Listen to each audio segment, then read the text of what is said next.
तो दोस्तों स्वागत है आप सभी का आपके अपने YouTube चैनल ऑनलाइन स्टडी में। मैं ऑनलाइन स्टडी की ओर से मनीष कुमार का फिर आपका हार्दिक स्वागत करना चाहता हूं। दोस्तों मैं आपसे माफ़ी मांगना चाहता हूं कि इतने दिन से आपकी जो क्लासेज है वो नहीं आ रही थी, अब डेली आपकी क्लासेज जो है आएगी। तो देखते हैं आज के जो क्वेश्चन का टास्क है वो एनडीए के लिए काफ़ी अच्छे क्वेश्चन आपके लिए लेकर आया हूँ। ये क्वेश्चन मोस्ट इंपॉर्टेंट क्वेश्चन और प्रीवियस ईयर क्वेश्चन है, तो इन क्वेश्चनों को देखना ना भूले।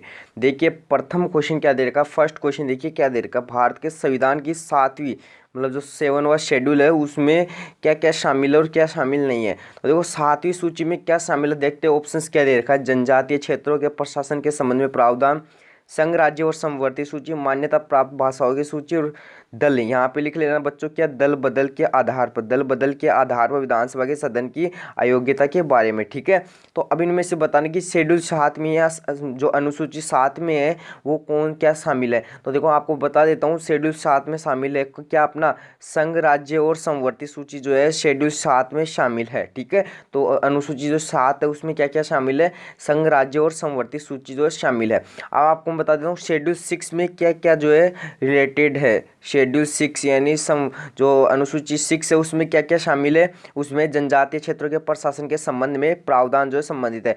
और जो मान्यता प्राप्त भाषाओं की जो सूची है ये किस में मिलती है, जो 8 नंबर की अनुसूची है इसमें देखने को मिलेगी। और दल बदल के आधार पर विधानसभा, इसमें जो ये कौन सी अनुसूची में शामिल की गई है, तो दोस्तों ये 10वीं अनुसूची में शामिल की गई है। इसको नोट करें, 10वीं अनुसूची में शामिल की गई है। ठीक है, तो ये जो 4 क्वेश्चन अभी मैंने बताया इसको नोट कीजिए फटाफट। नेक्स्ट क्वेश्चन पे चलते हैं फटाफट। भौगोलिक क्षेत्र की दृष्टि से जापान का सबसे बड़ा द्वीप कौन सा है। अच्छा क्वेश्चन है, वो टॉप लेवल का क्वेश्चन है, काफ़ी मोस्ट इंपोर्टेंट क्वेश्चन है कि जापान का भौगोलिक दृष्टि से सबसे बड़ा द्वीप पूछा जा रहा है आपको, तो होन्शु सबसे बड़ा द्वीप हो जाएगा, होन्शु सबसे बड़ा द्वीप हो जाएगा। और छोटा पूछ ले भौगोलिक दृष्टि से सबसे छोटा द्वीप कौन सा हो जाएगा, वो हो जाएगा शिकोकू हो जाएगा। ठीक है, तो ये भी आपको पता होना चाहिए। ये होकाकाइदो भी जो है जापान का, ये क्यूशू भी जापान का है। ठीक है, तो ये भी आपको पता होना चाहिए। यदि आपको बोली जापान का द्वीप कौन सा है तो ये जो है ऑल जो है जापान के द्वीप भी हो जाएंगे। नेक्स्ट क्वेश्चन देखिए क्या दे रखा है, अंतर्राष्ट्रीय समुद्री संगठन का जो हेड क्वार्टर है वो कहाँ स्थित है। अच्छा क्वेश्चन और टॉप लेवल का क्वेश्चन है। अब आपको क्वेश्चन में पूछा जा रहा है कि इतना इजी क्वेश्चन है कि अंतर्राष्ट्रीय समुद्री संगठन का जो मुख्यालय है, हेड क्वार्टर है, वो कहाँ स्थित है, इतना तरह आपको क्वेश्चन जो है पूछा जा रहा है। तो आपको दे रखा ऑप्शन ब्रुसेल्स, यहाँ पे थोड़ा सा जो है इसको चेंज कर लेना, ब्रुसेल्स दे रखा है यहाँ पे, और क्या दे रखा है, लंदन दे रखा है, यूएसए दे रखा है, साउथ अफ्रीका दे रखा है। तो आपको देखो इसका करेक्ट आंसर आपको पता होना चाहिए कि जो अंतर्राष्ट्रीय समुद्री संगठन का मुख्यालय है, हेडक्वार्टर, वो लंदन में है। ठीक है, लंदन में इसका करेक्ट आंसर हो जाएगा। अब देखो ब्रुसेल्स में क्या है, इसको इस प्रकार लिख लीजिए, ब्रुसेल्स को जो है इस प्रकार लिख लीजिए दोस्तों, ब्रुसेल्स है। तो इसमें आपको देखो यूरोपीय जो संघ है, यूरोपीय दोस्तों यूरोपीय संघ का जो हेड क्वार्टर, यूरोपीय संघ का जो मुख्यालय है वो कहाँ देखने को मिलेगा, आपको ब्रुसेल्स में देखने को मिलेगा। ठीक है, तो ये जो बात है ये भी आपको पता होना चाहिए। काफ़ी अच्छा क्वेश्चन और काफ़ी मोस्ट इंपोर्टेंट क्वेश्चन है। नेक्स्ट क्वेश्चन देखिए, चलो एक क्वेश्चन मुझे बताओ, वाशिंगटन डीसी में किसका मुख्यालय है, वाशिंगटन डीसी में किसका मुख्यालय है। जल्दी से जल्दी कमेंट बॉक्स में टाइप कीजिए आंसर। नेक्स्ट क्वेश्चन देखिए क्या दे रखा, क्वेश्चन नंबर 4, भारतीय राष्ट्रीय कांग्रेस की जो स्थापना है वो किसके द्वारा की गई। दोस्तों मैं आपको बता दूं, इसको शॉर्ट में कहा जाता है आईएनसी। ठीक है, तो मैं आईएनसी का नाम लेकर चलूंगा, इंडियन नेशनल कांग्रेस। तो ये जो आईएनसी का टॉपिक को पूरा भी कंप्लीट कर देता हूँ। तो दोस्तों आईएनसी की बात करता हूँ तो आईएनसी का जो है स्थापना भी बोल दो या इसका फर्स्ट अधिवेशन बोल दो, तो बॉम्बे में इसकी स्थापना हुई थी, अपन कह सकते हैं बॉम्बे में इसका फर्स्ट अधिवेशन हुआ था। ठीक है, और इसमें कितने लोगों ने पार्टिसिपेट किया था, 72 लोगों ने पार्टिसिपेट किया था। और इसकी जो स्थापना 1885 में हुई थी और एलन ऑक्टेवियन ह्यूम के द्वारा हुई थी, एओ ह्यूम के द्वारा हुई थी। और ये तो हो गया किसका, स्थापना के बारे में। और अपन बात करें कि जो है इसके पहली जो है सेशन या पहला जो है इसका अधिवेशन कब हुआ था, वो भी 1885 में हुआ था। किसके द्वारा वो हुआ था अपना, किसके द्वारा, फटाफट बताओ, फटाफट बताओ, डब्ल्यू.सी. बनर्जी के द्वारा हुआ था, उमेश चंद्र बनर्जी के द्वारा हुआ था। कौन सा, फर्स्ट अधिवेशन। ठीक है, फर्स्ट अधिवेशन किसके द्वारा हुआ था, वो व्योमेश चंद्र बनर्जी के द्वारा जो है पहला अधिवेशन हुआ था। कंप्लीट हो गया इतना। अब देखो सेकंड, थर्ड और फोर्थ, ये जो 3 और रह गए इनको भी कंप्लीट करके पहले इसको नोट कीजिए, क्योंकि इतनी जगह नहीं है ना स्क्रीन पे। देखते हैं सेकंड अधिवेशन जो है किसके काल में हुआ था। देखते अब सेकंड जो सेशन है वो कब हुआ था दोस्तों। सेकंड सेशन हुआ था अपना कलकत्ता में हुआ था, और दादा भाई नौरोजी की जो है अध्यक्षता में हुआ था। लिख लेना, दादा भाई नौरोजी की जो अध्यक्षता है उनके यहाँ उनकी सभा में हुआ था या उनके शासनकाल में हुआ था, पर कुछ भी कह सकते हैं। फिर आता है थर्ड नंबर का जो सेशन, थर्ड नंबर का जो अधिवेशन आता है दोस्तों। थर्ड नंबर का अधिवेशन में कौन था, तो देखो ये पहले तो हुआ था मद्रास में, लिखो इसको कहाँ हुआ था, मद्रास में हुआ था। और यदि आपको पूछ ले किसकी अध्यक्षता किसने की थी, तो बदरुद्दीन तैयब जी ने की थी, बदरुद्दीन तैयब जी ने की थी, ये लिख रखा है यहाँ पे। और ये देखो कौन थे, ये फर्स्ट मुस्लिम प्रेसिडेंट थे, लिख लो ये भी फर्स्ट मुस्लिम प्रेसिडेंट कौन हो जाएंगे, फर्स्ट मुस्लिम प्रेसिडेंट, ठीक है। फर्स्ट मुस्लिम प्रेसिडेंट कौन हो जाएंगे आईएनसी के, वो हो जाएंगे अपने कौन हो जाएंगे, बदरुद्दीन तैयब जी हो जाएंगे, ठीक है। चलिए फोर्थ अधिवेशन के लिए देखते हैं, फोर्थ अधिवेशन क्या दे रखा है। फोर्थ नंबर का जो अधिवेशन है वो कहाँ हुआ था दोस्तों, आपको मैं बता देता हूँ, वो इलाहाबाद में हुआ था, ठीक है, इलाहाबाद में हुआ था, इसको भी नोट कर लेना, इलाहाबाद में हुआ था। ये क्वेश्चन पूछे जाते हैं तो इसलिए मैं आपको करवा रहा हूँ, तो कोई बच्चा ये नहीं समझे कि सर फालतू ये क्वेश्चन करवा रहे हैं। तो जॉर्ज यूले के काल में हुआ था, और ये जॉर्ज यूले कौन है, फर्स्ट नॉन इंडियन प्रेसिडेंट है, फर्स्ट नॉन इंडियन मतलब भारत का नहीं था, ठीक है, विदेशी था, ठीक है, अपन भी कह सकते हैं आउट ऑफ कंट्री, ठीक है। फर्स्ट नॉन इंडियन जो प्रेसिडेंट था किसका, आईएनसी का, तो वो कौन हो जाएगा, अपना जॉर्ज यूले हो जाएगा, ठीक है। नेक्स्ट क्वेश्चन देखिए क्या दे रखा है, 5 नंबर का क्वेश्चन। अब देखो क्वेश्चन में दे रखा आपको असंगत को पहचानना, गलत को पहचानना है, ठीक है, पहचान के आपको बताना है, असंगत को पहचानिए। आईएनसी भारतीय राष्ट्रीय कांग्रेस की पहली महिला अध्यक्ष सरोजिनी नायडू थी, या भारतीय राष्ट्रीय कांग्रेस के पहले मुस्लिम अध्यक्ष बदरुद्दीन तैयब जी थे। दोस्तों ये तो बिल्कुल बिल्कुल सही अभी अपन ने पढ़ा है, लेकिन जो आपको मैं बता देता हूँ, आईएनसी की प्रथम महिला जो अध्यक्ष है, आईएनसी की प्रथम महिला अध्यक्ष थी वो कौन थी, तो वो सरोजिनी नायडू नहीं थी, ठीक है, एनी बिसेंट थी। कौन थी, एनी बिसेंट थी, इसको नोट कर लेना, इसको नोट कर लेना, एनी बिसेंट थी, ठीक है। आईएनसी की फर्स्ट वुमेन प्रेसिडेंट कौन थी, वो थी एनी बिसेंट थी, ठीक है, एनी बिसेंट जी थी। और यदि बात करें कि अपन की जो भारतीय राष्ट्रीय कांग्रेस के मुस्लिम अध्यक्ष थे वो कौन थे, बताओ फटाफट, 1887 में कौन थे, वो थे अपने कौन, फटाफट कमेंट बॉक्स में छाप दो, वो थे बदरुद्दीन तैयब जी। और मद्रास का अधिवेशन अभी मैंने जस्ट ऊपर बताया था, मद्रास का अधिवेशन। नेक्स्ट क्वेश्चन देखिए क्या दे रखा है, कोई भी दिक्कत हो कमेंट बॉक्स में टाइप कर सकते हो। अच्छा क्वेश्चन है, नेक्स्ट क्वेश्चन देखिए, 13 फरवरी को भारत में हर साल राष्ट्रीय महिला दिवस नेशनल वुमेन डे किसकी जयंती के रूप में मनाए जाते हैं, किसकी याद में जो अपने बनाया जाता है, तो मैं आपको बता दूं सरोजिनी नायडू जी की याद में जो है ये डे मनाया जाता है।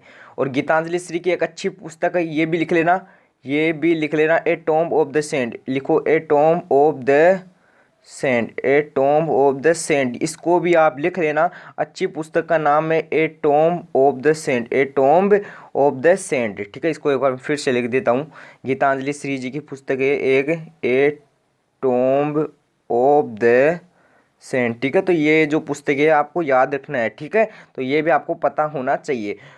नेक्स्ट क्वेश्चन देखिए क्या दे रखा है, दिसंबर 1916 में भारतीय राष्ट्रीय कांग्रेस, ठीक है, भारतीय राष्ट्रीय कांग्रेस मतलब आईएनसी और भारतीय मुस्लिम लीग दोनों ने अपना अधिवेशन कहाँ आयोजित किया था, ठीक है, तो ये आपको बताना है, अच्छा क्वेश्चन है।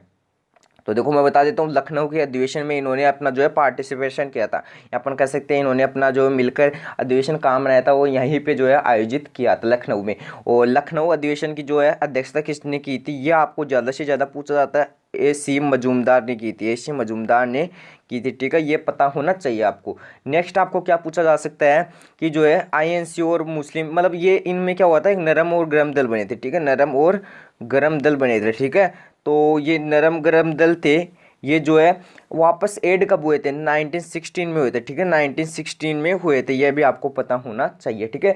जो ये हुए थे तो उस टाइम पे क्या कहा जाता है, उसको लखनऊ पैक्ट कहा जाता है, लखनऊ के जो अधिवेशन में हुए थे इसलिए लखनऊ पैक्ट कहा जाता है, ठीक है। एक क्वेश्चन ये हो गया। एक क्वेश्चन आपको क्या पूछा जा सकता है, एक क्वेश्चन आपको पूछा जा सकता है कि देखो आपको पूछा जा सकता है, कौन सा पूछा जाएगा कि सरकार ने जो है कम्युनल अवार्ड कब जारी किया था, 1932 में जो है कम्युनल अवार्ड जारी किया था। उस टाइम पे गांधी जी जेल में थे, ठीक है, पुणे की जेल में थे, तो उस टाइम पे उनसे मिलने आए थे, कौन उनसे मिलने आए थे, अपने जो अम्बेडकर साहब हैं वो मिलने आए थे। तो उस घटना को क्या कहा जाता है, उस घटना को कहा जाता है फटाफट तो अम्बेडकर पैक्ट कर दो या पुणे पैक्ट कर दो, ठीक है, दोनों में से कोई भी पैक्ट कह सकते हो। नेक्स्ट क्वेश्चन देखिए क्या दे रखा है, फिनिक्स फॉर्म कहाँ स्थित है। देखो ये फिनिक्स फॉर्म किसके द्वारा बनाया गया था, ये पहले जान लो, ये मतलब गांधी जी के द्वारा बनाया गया था। अब फिनिक्स फॉर्म कहाँ स्थित है, तो वो हो जाएगा अपना डरबन में हो जाएगा। डरबन कहाँ पे है, साउथ अफ्रीका, ठीक है, साउथ अफ्रीका में हो जाएगा, तो ये क्वेश्चन आपको पता होना चाहिए। नेक्स्ट क्वेश्चन देखिए क्या दे रखा है। नेक्स्ट क्वेश्चन दे रखा है योजना आयोग की स्थापना कब होती है और इसके बाद क्या होता है, ठीक है, वो भी आपको मैं बता देता हूँ। पहले बात करते हैं योजना आयोग। तो दोस्तों मैं आपको बता दूँ 15 मार्च 1950, ठीक है, 15 मार्च 1950 को इसकी स्थापना होती है। फिर इसके बाद बनता है नीति आयोग, नीति आयोग बनता है, ठीक है। नीति आयोग की फुल फॉर्म फटाफट छाप दो कमेंट बॉक्स में। और ये कब आता है, 1 जनवरी 2015 को जो है नीति आयोग आता है, ठीक है। ये जितने भी क्वेश्चन करवा रहा है एनडीए के लिए मोस्ट इंपॉर्टेंट क्वेश्चन है। ये थोड़ा आज बेसिक क्लास है, डेली क्लास से लगेगी, रुकेगी नहीं आपकी क्लास से। नेक्स्ट क्वेश्चन देखिए क्या देगा, कौन सा मूल अधिकार के अंतर्गत नहीं आता है या कौन सा मूल अधिकार के अंतर्गत ऐड नहीं है। तो मूल अधिकार आपको बता दूं ये आते हैं 14 से लेकर 33 तक आते हैं लगभग लगभग, ठीक है। 14 से लेकर आर्टिकल 33 तक आते हैं, तो ये आपको पता होना चाहिए। अब देखो स्वतंत्रता का अधिकार है, ठीक है, स्वतंत्रता का अधिकार है वो आर्टिकल में आता है 25 से 28 के बीच में आता है, 25 से 28 के बीच में आता है। और जो संपत्ति का अधिकार है ये 6 एडिशन में आता है, ठीक है, 6 एडिशन में आता है। ये क्या है, विधिक अधिकार है दोस्तों, ये एक विधिक अधिकार है। ये क्या है, मूल अधिकार के अंतर्गत नहीं आता है। और समानता का अधिकार है दोस्तों, ये क्वेश्चन मैं अच्छा बता रहा हूँ, समानता का अधिकार आता है आर्टिकल 14 से 18 के बीच में। और शोषण के विरुद्ध का जो अधिकार आता है वो आर्टिकल 23 से लेकर आर्टिकल 24 के बीच में आता है। तो ये इसका करेक्ट आंसर होगा बी। और आर्टिकल मैंने 3-4 के बारे में बता दिया आपको। नेक्स्ट क्वेश्चन देखिए क्या दे रखा है, गीजा की महान पिरामिड जो है कहाँ स्थित है। तो ये लिख लेना, मिस्र में स्थित है, अपनी मिस्र में स्थित है। और मिस्र कौन सी नदी के किनारे स्थित है, नील नदी के किनारे स्थित है, ये भी आपको पता होना चाहिए, ठीक है। 2 क्वेश्चन यहाँ से कंप्लीट हो चुके हैं अपने। अब देखते हैं अगला क्वेश्चन क्या दे रखा है।